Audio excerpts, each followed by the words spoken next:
In the golden light of a spring afternoon, 11-year-old Prince George took a quiet but powerful step into royal history at Buckingham Palace.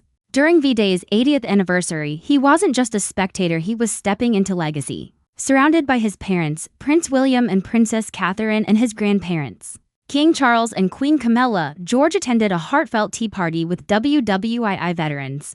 The room was rich with stories. George moved from table to table, pausing to shake hands and ask thoughtful questions. A moving exchange came with Alfred Littlefield, a 101-year-old D-Day veteran. "What was it like?"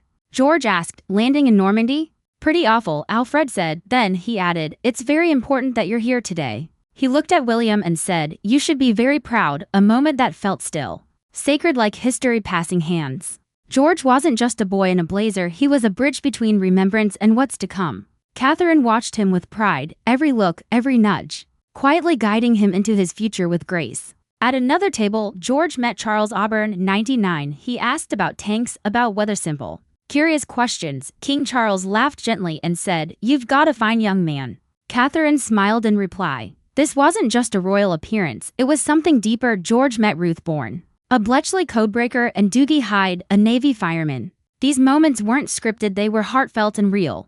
Outside, the Royal Marines played. Inside, under bunting stitched from royal estate fabrics, veterans shared stories over tea and cake. But what they really shared was memory and the weight of what they carried.